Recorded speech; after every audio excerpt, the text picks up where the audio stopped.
So we'll continue with the next part of antibiotics, that is tetracyclines.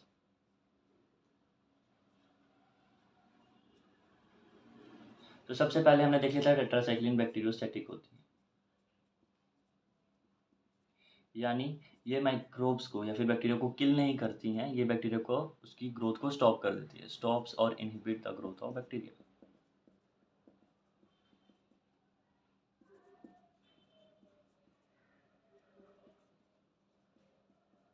दूसरा इसका spectrum of activity, तो it shows wide spectrum of activity,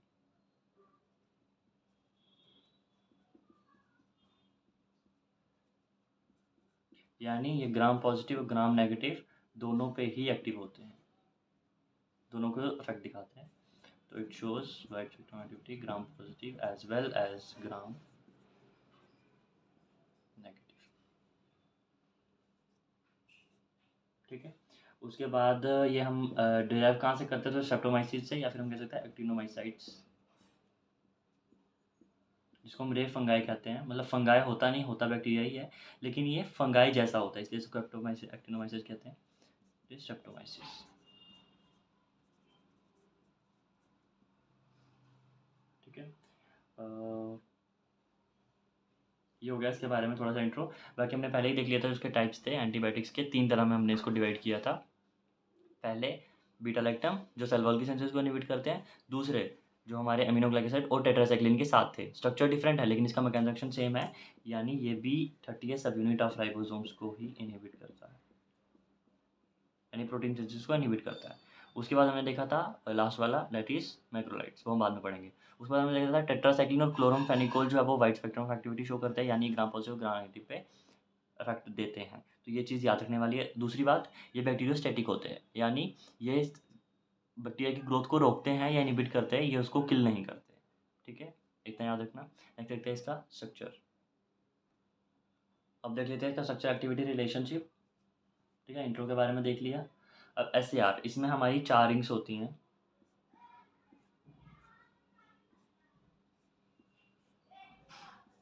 ठीक है, tetra से अपना पता चल रहा है, टेट्रा मतलब 4 रिंग्स होती हैं। अब याद रखना इसका स्ट्रक्चर कैसे याद रखना है। यहाँ से शुरू करेंगे, तो यहाँ पर सबसे पहले OH लगाओ, next ketone group, then again OH, then again ketone group. ठीक है, इस तरीके से होता है। और जो इसका लास्ट वाला कार्बन होता है, यहाँ पर अमाइड ग्रुप प्रेजेंट होता है। अब ये थोड़ा सा स्पेसिफिक है, तो यहाँ पे मैं बता रहा हूँ। यहाँ पे भी double bond O, then NH2, मतलब अमाइड ग्रुप प्रेजेंट है। NH2 आया तो NH2 बिल्कुल याद रखना, इसके अपोजिट यानी इसके पैरा पोजिशन पे N प्रेजेंट होता है, जो कि टर्शरी होता है, यानी यहाँ पे CH3 उसको होगा। ठीक है, ये हो गया इसका बेसिक स्ट्रक्चर। उसके बाद यहाँ पे हमारे R1 R2 R3 आते हैं, यानी यहाँ पर मैं ग्रुप जोड़ूंगा, तो यहाँ पर मेरा R1 ग्रुप है,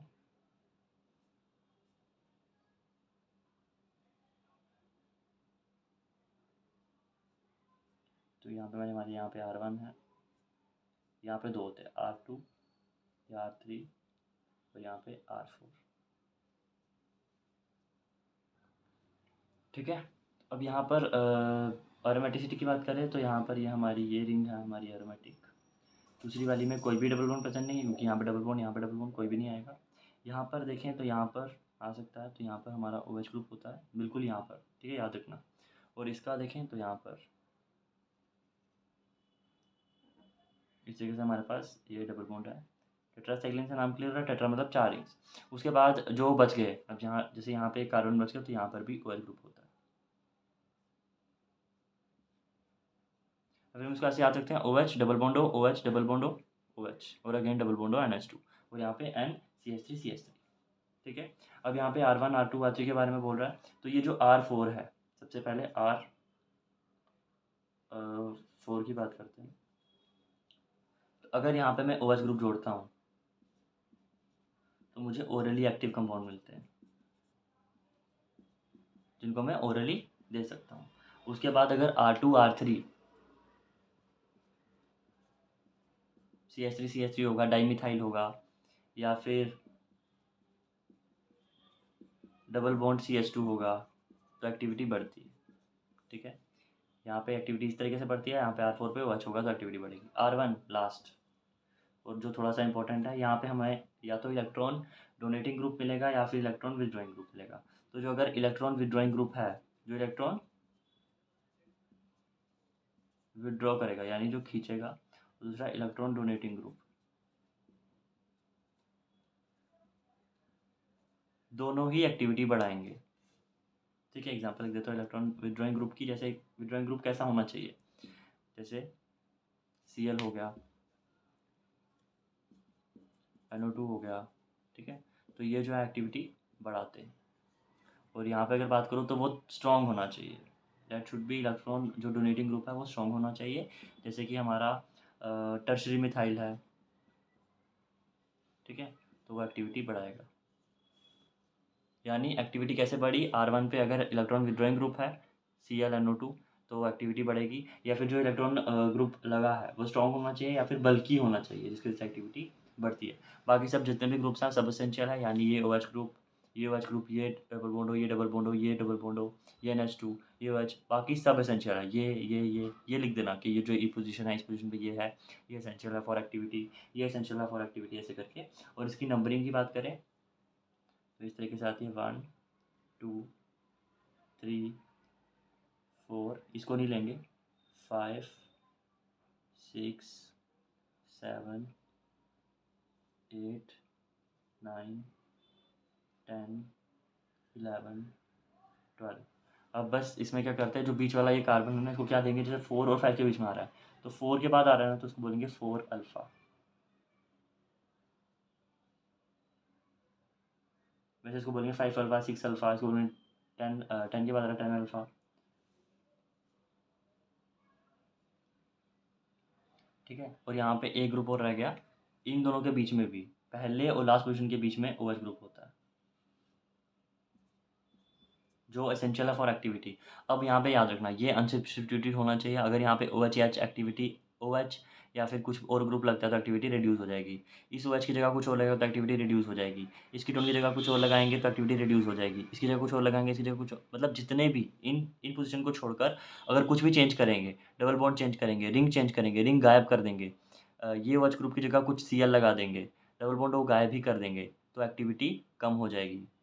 ठीक है, एक्टिविटी रिटेन रहती है, एक्टिविटी कम हो जाती है। तो बस वो याद रखना। और ये जो ये वाले ग्रुप हैं 4 अल्फ़ा, ये 5 अल्फ़ा, 6 अल्फ़ा, जितने भी हैं, बस ये 12 अल्फ़ा वाला जो है ये 12 अल्फ़ा वाला ओनली सब्स्टिट्यूट होता है, बाकी सब कोई भी सब्स्टिट्यूशन यहाँ पे नहीं मिलेगा। तो मैं यहाँ पे लिख रहा हूँ। ठीक है, इस तरीके से बाकी R1 R2 को छोड़कर, बस ऐसे आर में ऐसे मत लिखना, इसमें ऐसे आर में क्या लिखना है, इसकी पोजीशन स्पेसिफाई करके कि ये ग्रुप एसेंशियल है फॉर एक्टिविटी।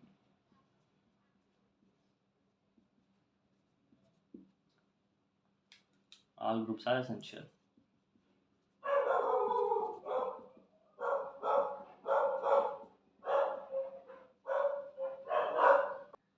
ठीक है, तो अगर हम कोई भी ग्रुप रिमूव करेंगे,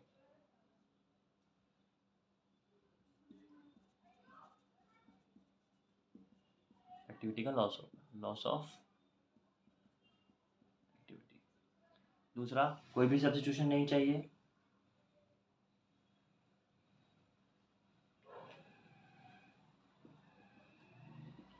किसी भी पोजीशन पे OH को चेंज नहीं कर सकते, और जहाँ पे सब्स्टिट्यूशन नहीं है उसको भी चेंज नहीं करेंगे। No substitution on other positions. ठीक है, ये वाला याद रखना, ये थोड़ा सा भूल सकते हैं। 12 अल्फ़ा पे है ये, तो सिर्फ 12 अल्फ़ा पे ही हमारा एक OH ग्रुप है, बाकी जो अल्फ़ा वाले हैं उन पे तो एक भी नहीं है। ठीक है, और हमारा लास्ट पार्ट कि कोई भी रिंग में मॉडिफिकेशन नहीं होनी चाहिए।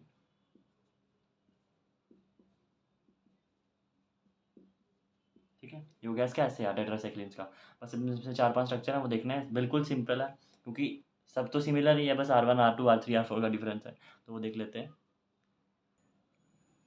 ठीक है, तो अब ऐसे यार हो गया, अब इसमें हम रिएक्शन देख लेते हैं इसका।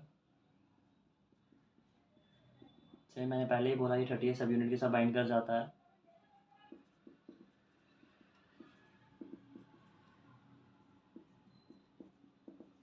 सब यूनिट ऑफ राइबोसोम्स, जिसकी वजह से क्या होगा, प्रोटीन सिंथेसिस का इनहिबिशन हो जाएगा।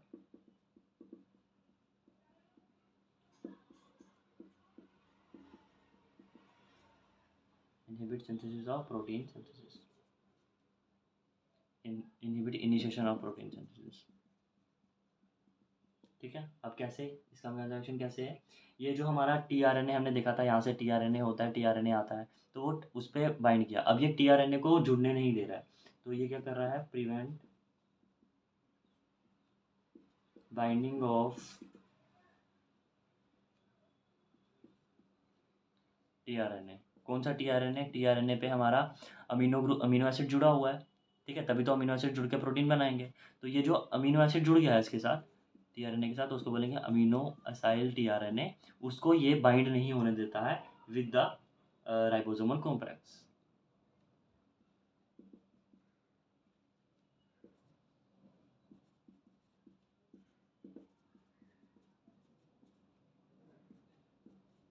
जबकि मैंने पिछले में क्या देखा था, वो उससे बाइंड कर देता है और जेनेटिक कोड की ही मिसरीडिंग करता है। ठीक है, ये वाला हमारा टीआरएनए को बाइंड ही नहीं होने देता, वो मिसरीडिंग की वजह से आता ही नहीं। ठीक है, ये हो गया इसका मैकेनिज्म एक्शन। इसमें थोड़ा सा एक पार्ट हो रहा है, दैट इज जितने भी टेट्रासाइक्लिन्स हैं ना, वो सब एम्फोटेरिक होते हैं। एम्फोटेरिक यानी ये एसिड बेस दोनों के कैरेक्टर शो करते हैं, तो ये सॉल्ट्स बनाते हैं, फॉर्म्स सॉल्ट्स, जब एसिड या बेस के साथ रिएक्ट करेंगे।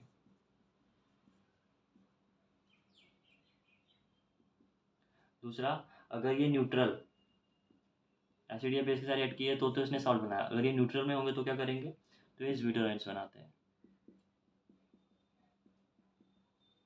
ज्यूटराइन पता है ना, एक ही कंपाउंड होता है, जैसे उसमें कार्बोक्सिलिक एसिड भी है और NH2 ग्रुप भी है, तो वो H+ चेंज करते हैं और नेगेटिव और पॉजिटिव साइन को लेते हैं, वही ज्यूटराइन्स होते हैं। अभी उसमें ज़्यादा पूछने की जरूरत नहीं है। और लास्ट, ये चिलेट फॉर्मेशन करते हैं। चिलेट पता है, चिलेटिंग एजेंट, मतलब वो बल्क में बना देते हैं। तो चिलेट किस किस मेटल के साथ बनाता है, कैल्शियम, मैग्नीशियम, आयरन और एल्यूमिनियम। थोड़ा सा इंपॉर्टेंट पॉइंट था। और रही बात इसकी स्ट्रक्चर्स की, आगे देखते हैं। तो उसके स्ट्रक्चर पे देख लेते हैं। सबसे पहले टेट्रासाइक्लिन और ऑक्सी टेट्रासाइक्लिन में क्या डिफरेंस है। तो वी हैव 4 रिंग्स।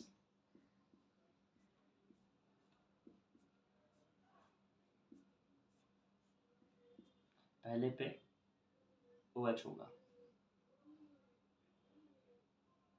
जिसमें बनाया था ना, हाँ, OH double bond O, OH double bond O, यहाँ पे डबल बॉन्ड O के साथ NH2, और बिल्कुल इधर डबल बॉन्ड हुआ है तो यहाँ पे OH आ जाएगा। और इस NH2 की वजह से इसके तीसरे कार्बन पे N आएगा, जो 2 CH3 के साथ जुड़ा होगा। ठीक है, थोड़ा सा अच्छे से बना देते हैं OH। ठीक है, ये हो गया हमारा बेसिक स्ट्रक्चर। बिल्कुल सिमिलर यहाँ पे एक और बना देता हूँ। एक टेट्रासाइक्लिन बनानी और एक ऑक्सी टेट्रासाइक्लिन बनानी है।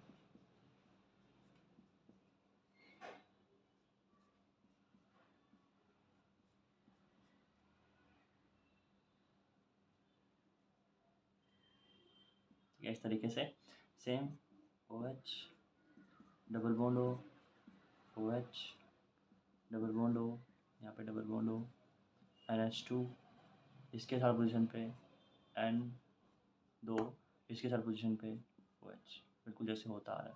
बस हमने क्या बोला था, पहला ये फर्स्ट कार्बन है, फर्स्ट और 12th के बीच में भी एक OH होता है, तो वो सब में ही प्रेजेंट होगा, फर्स्ट और ये 12th। ठीक है, ये होगा बेसिक स्ट्रक्चर। अब टेट्रासाइक्लिन में क्या होता है, सिंपल, यहाँ पे हमारा इस पोजीशन पे OH और CH3 होगा।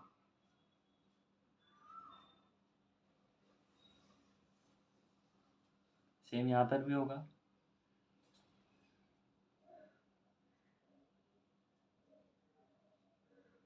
और डबल बॉन्ड रह गए। डबल बॉन्ड कैसे, ये एरोमेटिक होती है। इस रिंग में कोई भी नहीं होगा क्योंकि डबल बॉन्ड है। इसमें हमें बिल्कुल यहाँ पर देखने को मिलेगा, और इसमें ऐसे बिल्कुल सेम। ठीक है, अब टेट्रासाइक्लिन और ऑक्सी टेट्रासाइक्लिन में फ़र्क क्या है, तो ये मैं लिख देता हूँ, ये टेट्रासाइक्लिन है, ये है मेरी ऑक्सी टेट्रासाइक्लिन। तो ऑक्सी मतलब ओ एक्स ग्रुप, ओ एक्स ग्रुप कहाँ पे अटैच हो जाएगा, जो रिंग है थर्ड वाली यहाँ पर ओ एक्स ग्रुप अटैच हो जाएगा। तो बस इस तरीके से याद रखना है, ये जो ओ एक्स ग्रुप जुड़ा है यहाँ पे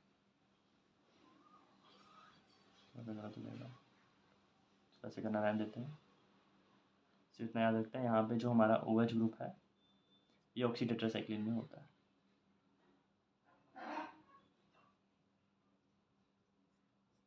ठीक है, टेट्रासाइक्लिन एंड ऑक्सी टेट्रासाइक्लिन। ठीक है, तो ये हमने देखा टेट्रासाइक्लिन और ऑक्सी टेट्रासाइक्लिन। अब देखते हैं नेक्स्ट क्लो टेट्रासाइक्लिन और डॉक्सी टेट्रासाइक्लिन में क्या फ़र्क है। तो वही है ऑक्सी, ऑक्सी हो गया ना, क्लोर,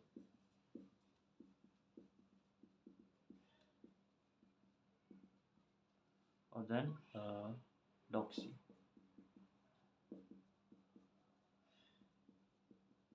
अब नाम से ढूंढो, ऑक्सी से OH ग्रुप जुड़ा था यहाँ पे। ठीक है, अब क्लोर से क्लोरीन जुड़ेगा, लेकिन वो इस पोजीशन पे जुड़ेगा, इस एरोमेटिक रिंग पे जुड़ेगा। तो यहाँ पे मेरा क्लोरीन जुड़ा। ठीक है, that is chlortetracycline. Next doxy tetracycline. तो डॉक्सी मतलब क्या, ये सिंपल टेट्रासाइक्लिन का स्ट्रक्चर है। ठीक है, ये टेट्रासाइक्लिन है।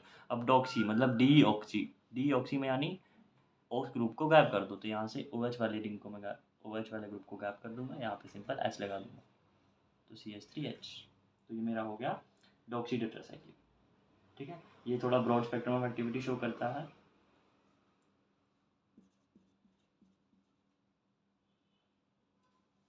टेट्रासाइक्लिन से भी ब्रॉडी शो करते हैं, ये बस सेमी सिंथेटिक है, तो उसका थोड़ा याद रखना।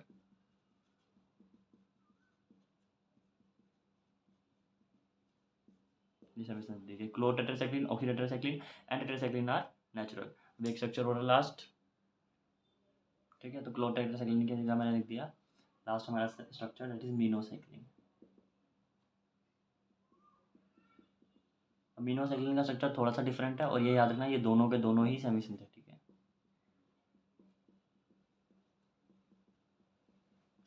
अमीनो में क्या होता है, जो हमारे टेट्रासाइक्लिन में यहाँ पे CH3OH था वो यहाँ पे नहीं होता है, यहाँ पे डायरेक्ट जो हमारी ये है एरोमेटिक रिंग है वहाँ पे सिंपल, ये इनके साथ दो मिसाइल ग्रुप थे, सेम यहाँ पे इनके साथ दो मिसाइल ग्रुप होते हैं। समझ में आया, बस इतना ही होता है। तो this is structure of minocycline. और ये दोनों ही लॉन्ग एक्टिंग ड्रग्स हैं।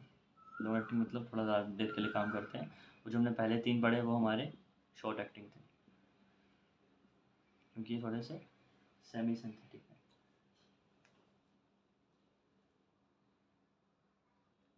एक छोटा सा पॉइंट मैं यहाँ पे जो ऐड कर रहा हूँ वह हमारा स्टीरियोकेमिस्ट्री, टेट्रासाइक्लिन का स्ट्रक्चर है। ठीक है, तो स्टीरियोकेमिस्ट्री क्या है, बस कार्बन ढूंढो। तो यहाँ से सबसे पहला मेरे को कार्बन कार्बन कार्बन मिला, यहाँ पे डबल बॉन्ड है तो ये नहीं होगा, this will not, this will. ठीक है, NH2 ग्रुप यहाँ यहाँ, फिर ये वाला, इसमें भी 3 ग्रुप है जुड़ा है, यहाँ पर नहीं होगा, ये भी होगा, इसमें 3 ग्रुप है, इस पर 4 ग्रुप है, ये भी होगा, ये भी होगा, बस इस तरीके से जोड़ने हैं और वो आ जाएगा। ठीक है, स्टीरियोकेमिस्ट्री। तो अगर मैं पोजीशन का नाम दे देता हूँ 1 2 3 4 5 6 7 8 9 10 11 12, तो कौन कौन से हमारे मिल रहे हैं हमें, तो पहला 4th पोजीशन पे, देन 4 अल्फ़ा, देन 5 अल्फ़ा। ठीक है, ये 5 वाला है क्या, 5 वाला नहीं है, 5 अल्फ़ा है, देन 6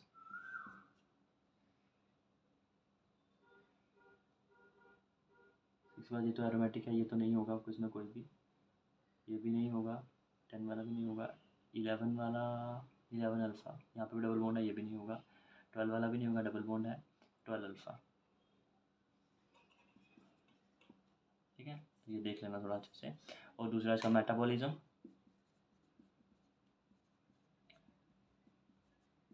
तो तो ये जो C4 पोजीशन है, ये वाली यहाँ पे जो नाइट्रोजन है, अगर इसकी एपीमर बना देते हैं या फिर इसका एपीमराइजेशन हो जाता है, इसकी कॉन्फर्मेशन चेंज हो जाती है, तो C4 की कॉन्फर्मेशन चेंज होने की वजह से pH चेंज होगा, तो ये कंपाउंड थोड़ा सा लेस एक्टिव हो जाता है।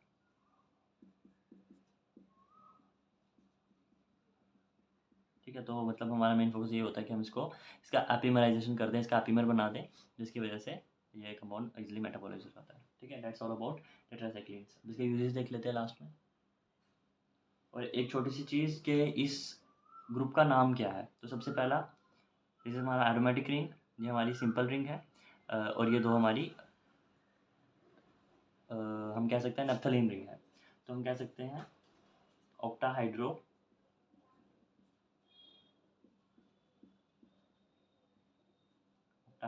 ऑक्टा यानी 4 5 6 5 6 7 8। ठीक है, 8 मतलब 8 कार्बन से बनी है, तो ऑक्टाहाइड्रो। देन नैप्थलीन, ये हमारी नैप्थलीन है, तो इसको हम बोलते हैं नैप्थसीन।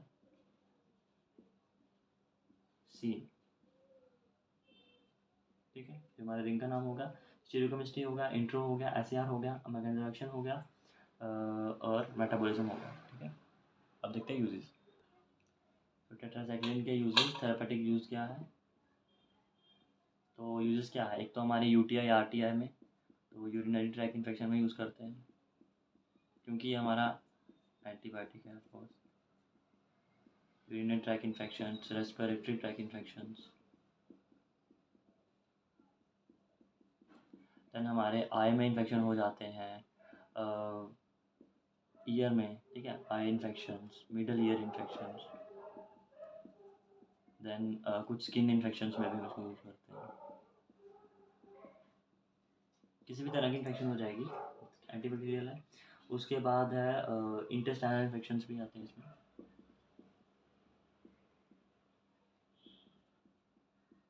बस थोड़ा सा हमारा डॉक्सीसाइक्लिन है, उसके बारे में थोड़ा सा इंपॉर्टेंट याद रखना, इसको हमने कब यूज़ किया। तो ड्यूरिंग कोविड-19।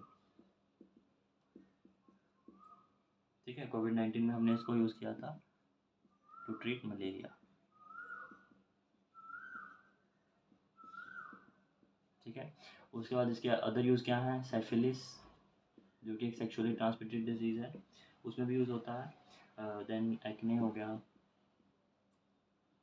And then साइनोसिटिस। ठीक है, साइनस में इन्फ्लामेशन हो जाना, उसमें हम इसको यूज़ करते हैं। That's all about tetracyclines. Okay, thank you.